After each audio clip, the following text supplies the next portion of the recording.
Welcome to the Becoming Superhuman podcast, where we interview extraordinary people to bring you the skills and strategies to overcome the impossible. And now, here's your host, Jonathan Levy. This episode is brought to you by Organifi. You guys, one of the only things that every nutritional expert that we've had on the show seems to actually agree on is that we all need to eat more vegetables, eat more greens, eat organic, cut out all the processed junk. Well, who has the time, right? Who has the time to go out, do the shopping, make the salads, make the juices, make the smoothies? And that's what I love so much about Organifi. Their product is an all-organic green juice. It has all of the nutrients that you need. It tastes absolutely amazing, and it's made by wonderful people who I consider to be personal friends. And as listeners of this show, you guys can actually save 20% on your first order. And all you have to do is go to Organifi.com. That's ORGANIFI.com and use the coupon code SuperHuman at checkout. Before we get started, I just want to let you guys know that this week's episode is brought to you by my new online course, Become a Superhuman. And yes, it sounds exactly like the title of the podcast, but this is actually an online course where we go into the various aspects of improving your health, specifically your endocrine health. More specifically, getting your testosterone up to the optimal levels. Now, whether you're a male or a female, as we've learned in numerous episodes of the show, testosterone is the ultimate feel-good motivation, improved health, improved fitness, improved body composition, super drug. Okay, so everything from your mood to your recovery time and everything in between is affected by your body's endocrine health. And what my team and I have done is we've actually taken years of my own self-experimentation, years of research, every possible literature and study we could find, and we've condensed it into a simple 3 to 4 hour program that you can follow along and make simple, safe, and easy adjustments to your lifestyle to improve your endocrine health. Now, as listeners of this podcast, you can get a very special discount by visiting jle.vi/T. That's jle.vi, just like my name, /T for testosterone. Greetings, super friends, and welcome to this week's episode, which is lovingly provided to you guys thanks to a review from N1KB from Australia, who said 5 stars. Fantastic. Hi, Jonathan. What a fantastic podcast, which has become such a useful part of my personal development. It has always been helpful and insightful in one way or another, and you do a wonderful job at interviewing awesome guests. Thank you so much for your fantastic effort, and keep up the great work. P.S. I would love an episode on binaural beats and the effects on the brain. Well, thank you very much, N1KB. I really do appreciate the review, and I will look into binaural beats. I've experimented with them in the past, and I would be interested to learn more about them and whether or not they're actually a real thing.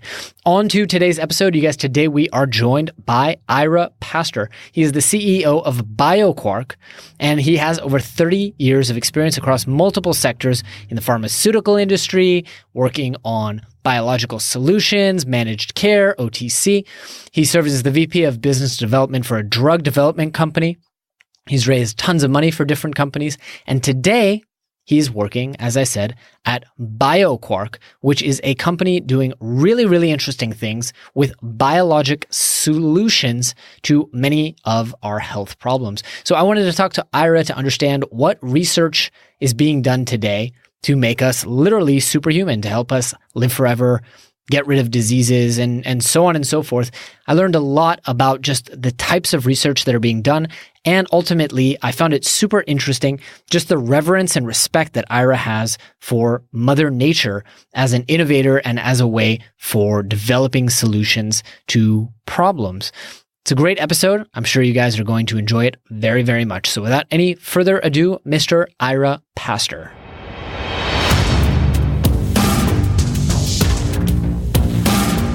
Mr. Ira Pastor, welcome to the show, my friend. How are you doing? Wonderful. Thanks for having me.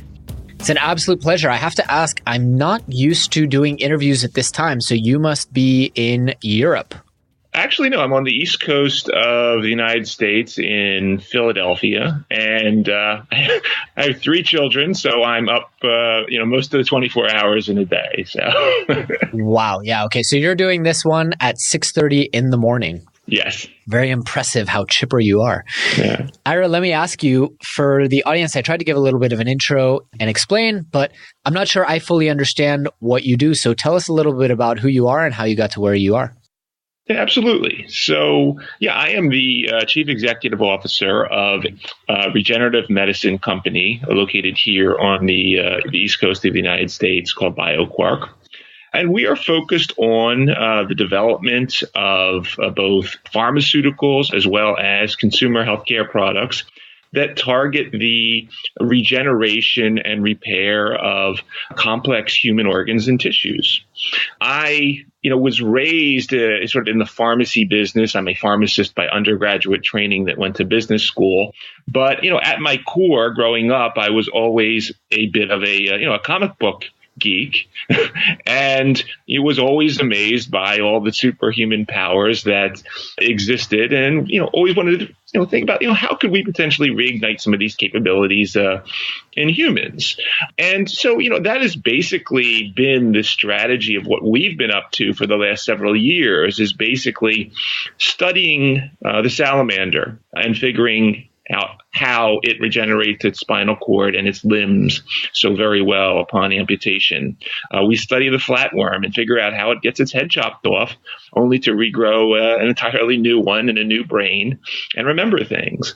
And then we study all those wonderful organisms that exist out there that don't age, that age in reverse, and some which actually even die and are reborn. So ultimately, our goal is to sort of harvest these clues from the natural world and apply them for human regeneration, disease, and ultimate rejuvenation to address sort of that $7 trillion healthcare market out there that is spending a lot of money, but really not curing us of anything Right today.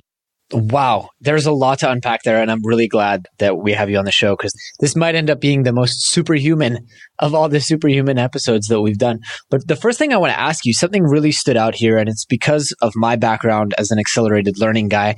I identified something in you that I see in myself, which is you studied one thing and now you're doing something completely different. And, I'm now transitioning into doing the whole Bitcoin thing. So it's like transitioning interests and transitioning industries interests me, because I see that and I see a lot of learning.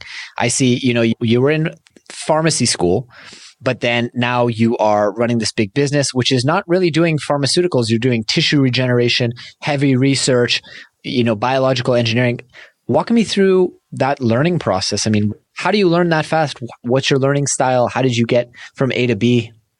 Absolutely. So, this is definitely an area, and it also goes back to sort of the early stages of the pharmaceutical industry in the 20th century. The fact that, back in the day, if you and I were to go back in a time machine 100 years and looked at what was going on in biology back then, we didn't know much about sort of molecular biology and genetics. We studied organisms. We studied, phenomenology. We studied whole systems, and we learned very important things.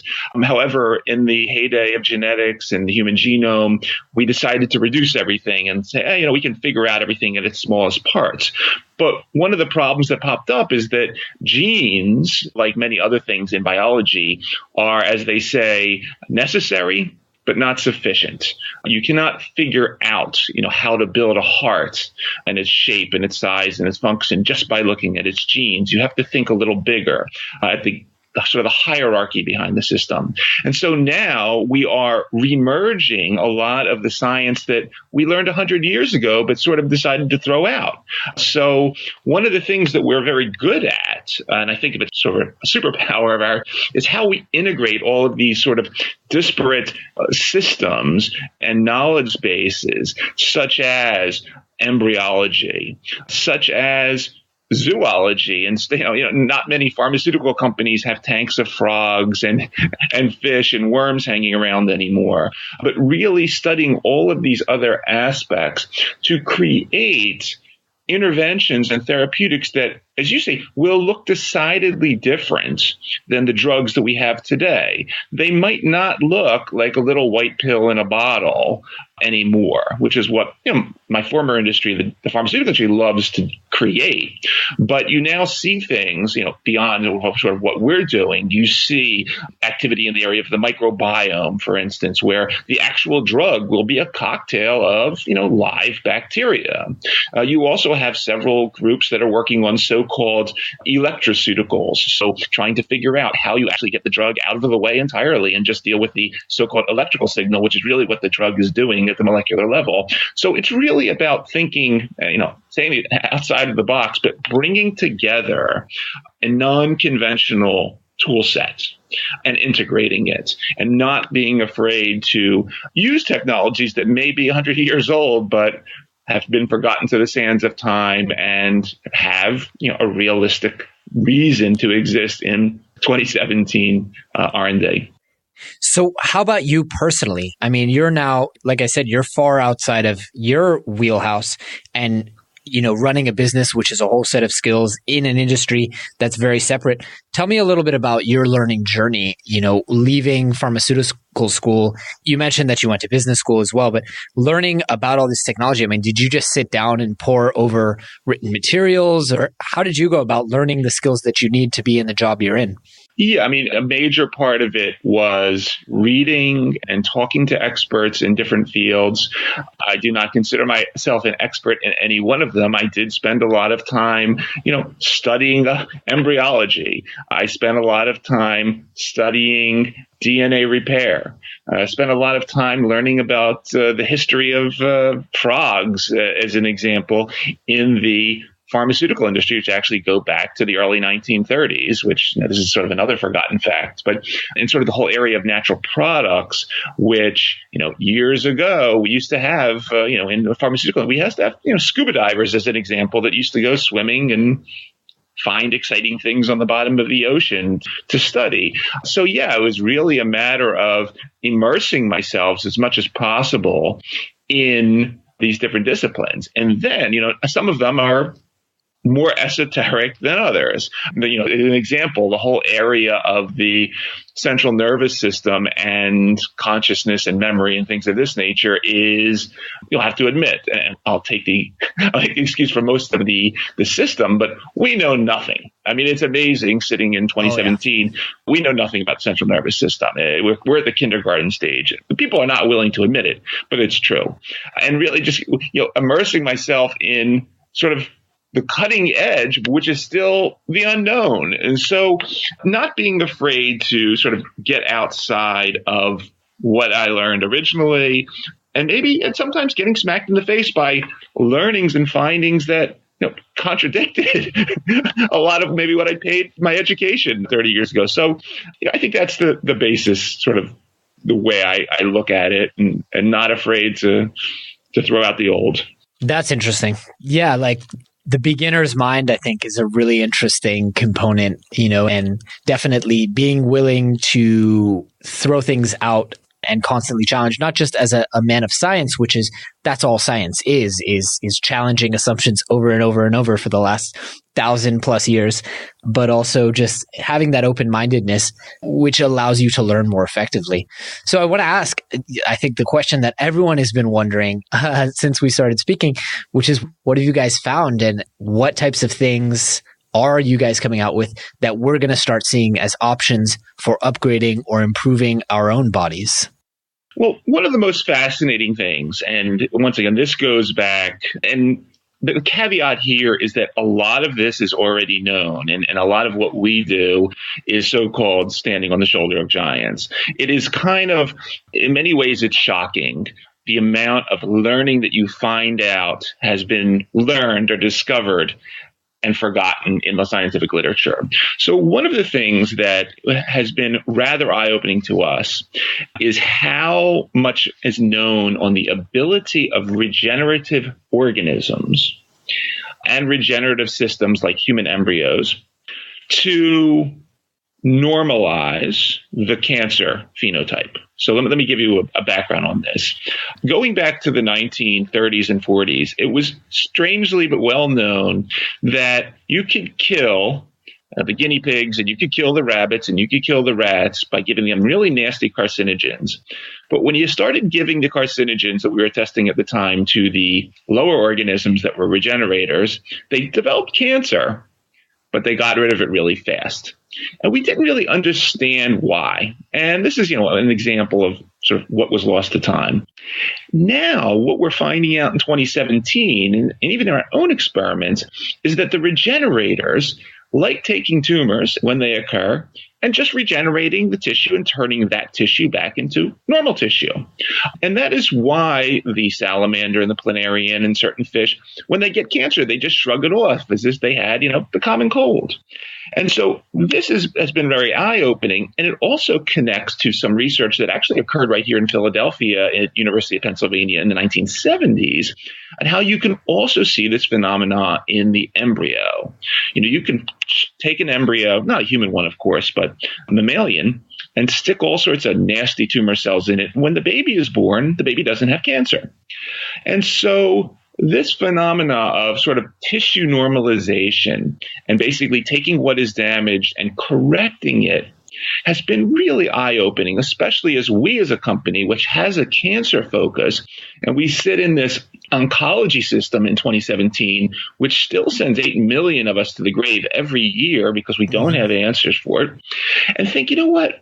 Is the kill-centric approach the right one? Or is what the lower organism is doing, the change approach, basically turning the tumor back into normal tissue, make more sense?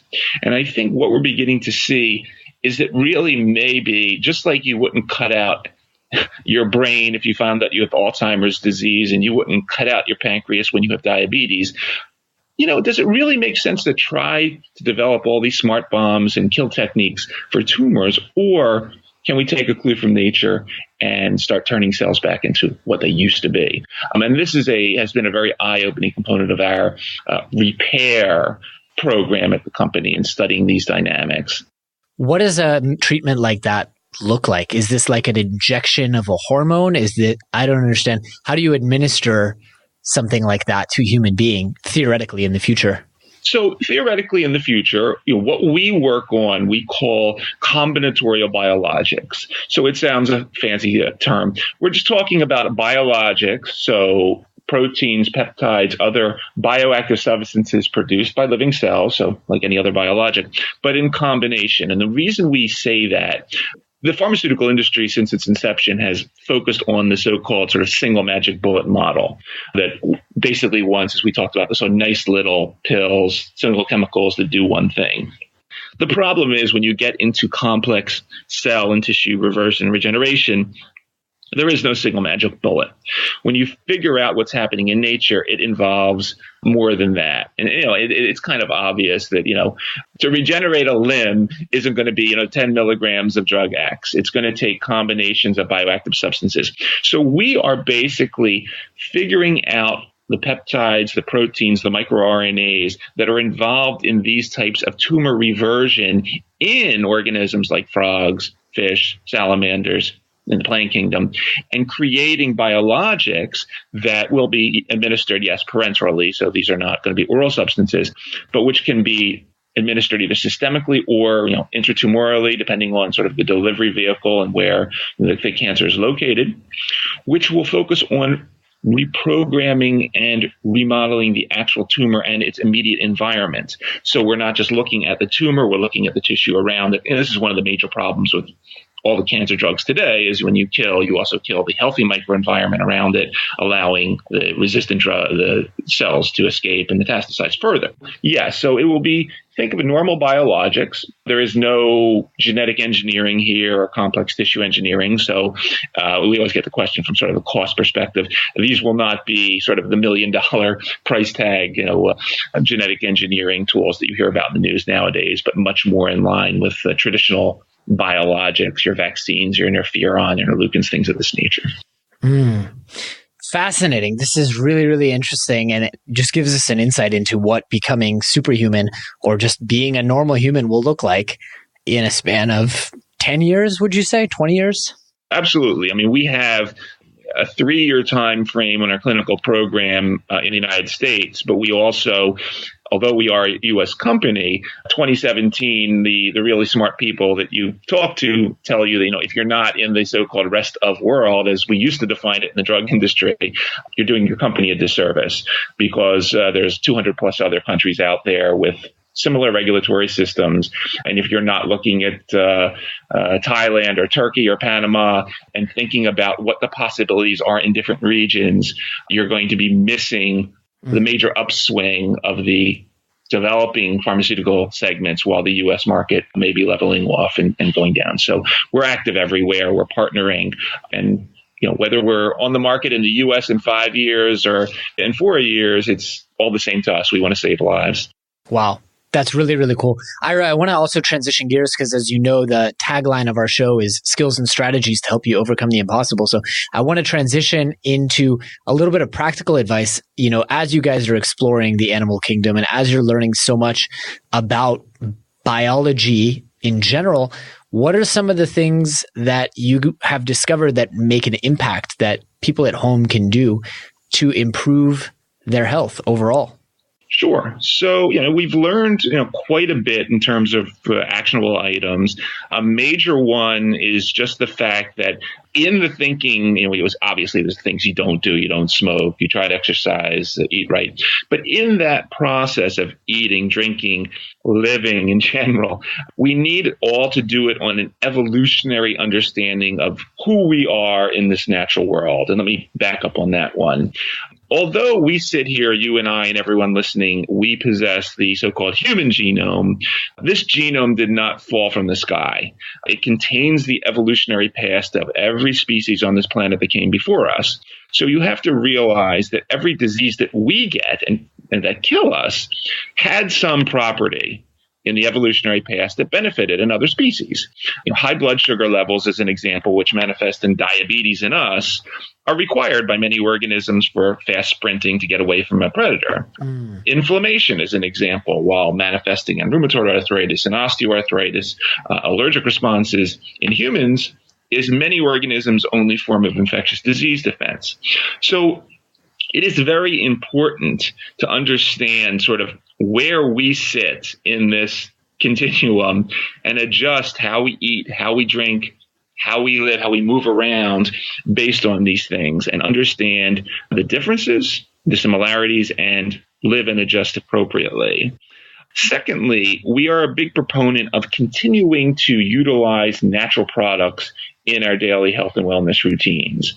Most people don't realize that even today, the majority of the trillions of dollars that we spend on pharmaceuticals, biologics, and consumer health products all had their origins from nature, plants, fungi, and bacteria primarily. So as we learn about new research disciplines like interkingdom signaling, the microbiome, the virome, which are highlighting entirely new ways that non-human bioproducts affect us, we continually need to learn about these and incorporate them into our routines for health and wellness. And lastly, and I just want to go back to what I mentioned about the single magic bullet philosophy of the drug industry, you never see the single magic bullet approach in nature. If nature used the single magic bullet approach, like the trees outside of my house here, which have been on this planet for close to 1 billion years, they would not survive. So the concept, that tree out there, when it gets sick, it doesn't take 10 milligrams of drug X to get better. It makes combinatorial libraries, bioactive substances to deal with its issues. This is something that evolution and nature have optimized. It is something that we yet do not understand as a industry, and we need to adjust the way we do these things. Interesting. So let me ask you this. What would you say your superhuman regimen looks like in a given day? What are the decisions you make on diet and exercise? Again, beyond the stuff that we all know, the smoking and the eating reasonably right, but the things that have changed in the recent years as a result of research that you've said, okay, you know what? I'm not going to eat that. I'm not going to do that. And I'm not going to subscribe to this general piece of advice. So a couple things. One, prior to this, I spent 10 years in the sort of the phytochemical natural product part of the industry. I'm a very big proponent in natural products, especially the ones that we can utilize as just part of our daily diet. So common herbs like cinnamon and turmeric and cardamom and things that just taste good and make food taste better, which have amazing bioactive properties. I mean, you don't have to look for some bizarre plant growing in the Himalayas or anything to find your holy grail. There's amazing natural bioactive properties of just sort of the spices that are in your spice cabinet, and you really need to read up on those and incorporate them more than just the salt and pepper sitting on the table. Over time, as I've gotten a little older, I've realized sort of my balance between excessive amounts of cardiovascular work versus weight training. Sort of that balance has changed a bit. And while I was younger, I was always interested in sort of being 0% fat and as muscular as possible. Nowadays, sort of the data is saying, you know what, you need a little fat on you, especially as you start to get older and you risk injuring stuff easier. And then ultimately, there is a benefit, I strongly believe, and if you can do it, great, in getting out in nature, whether that be the forest or the ocean or the beach, what have you. When you look at all of the species on this planet that either have extended lifespan, the trees that live for thousands of years, the sea organisms that live for hundreds, they do one of two things. They exploit very little from the world around us, or they give back to it. And it is I think most people say when they get out in nature, they feel good. There is something that the biosphere in general does. And, even though I live here in a concrete jungle in the city, I still make it that we as a family get out and get away and get out into sort of the world that existed long before we were here, because I think it has important lessons for us. Yeah. I mean, you can argue that from 2 points. You can argue it from kind of the spiritual, like it's just good for your soul to be out in nature and away from screens. And I've experienced that one. And, I spend at least a week every year completely detached, out in the desert, granted with a bunch of other human beings dancing around and, the whole Burning Man thing. But the other thing to argue is, we're also vitamin D deficient. We all don't get enough high quality, fresh oxygen. Mm-hmm. And there are a lot of people who would also argue that, grounding and not being in big concrete buildings, but actually having your feet touch ground, literally grounding in the electrical sense, and so many other different benefits. I think that's a really nice one. And I also really like the one about herbs and spices because, as you said, turmeric, better anti-inflammatory than most anti-inflammatory drugs, especially if consumed with black pepper. Cinnamon, massively antioxidant. Garlic, really phenomenal. Ginger, really, really good for the immune system. Mm-hmm. And this is stuff that, our basic American diet of fried junk with salt is not covering. And so eating those very spice dense foods is a nice tip that we haven't heard enough on the show, I have to say. Absolutely. Ira, tell me one more thing, which is, what is one thing after all of this experience and all this learning that you've done? What's one thing that you believe that other people think is crazy? Oh, that's an easy one.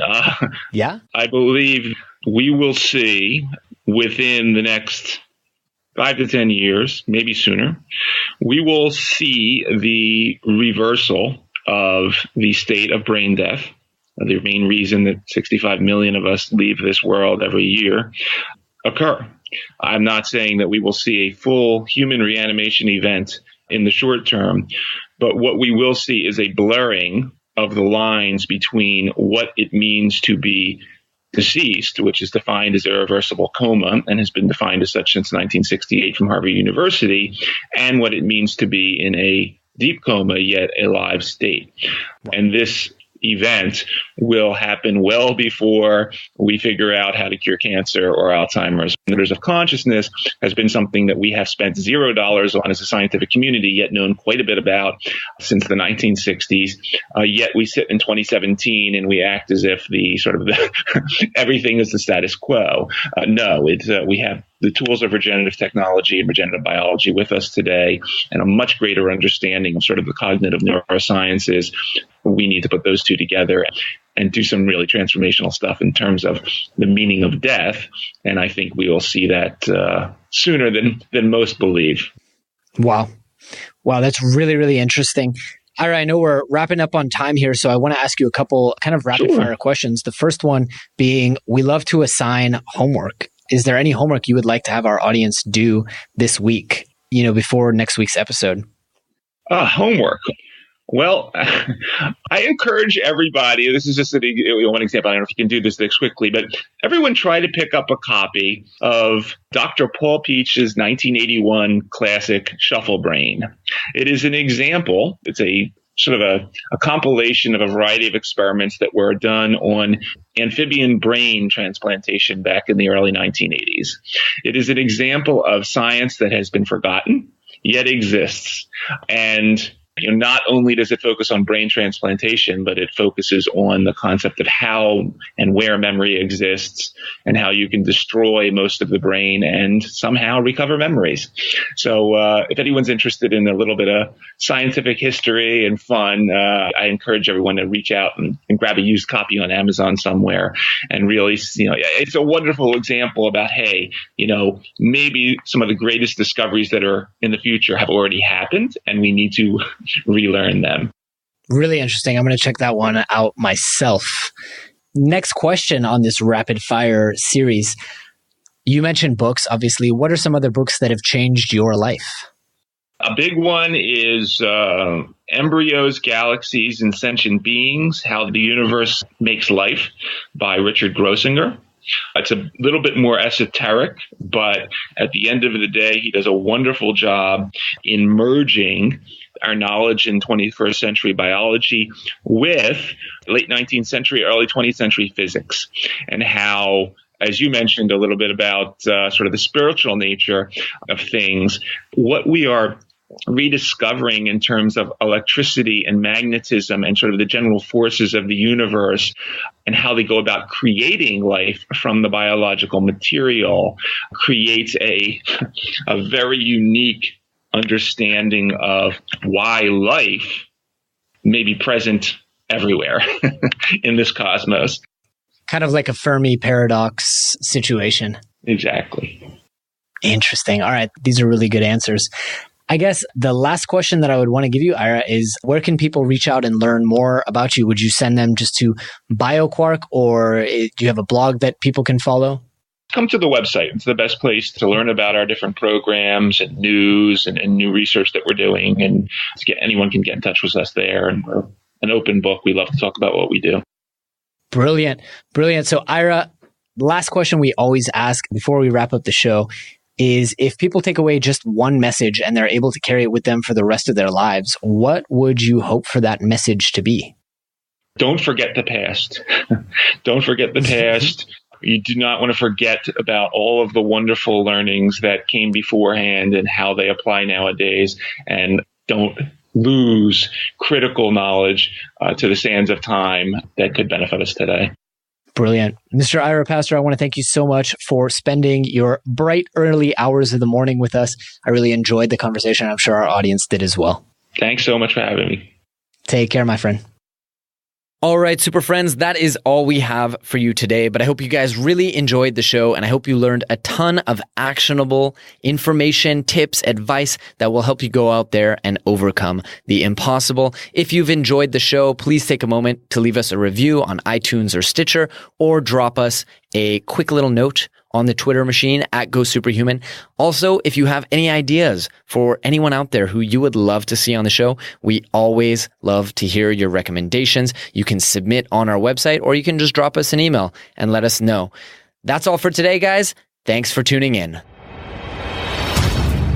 Thanks for tuning in to the Becoming Superhuman podcast. For more great skills and strategies, or for links to any of the resources mentioned in this episode, visit www.becomingasuperhuman.com/podcast. We'll see you next time.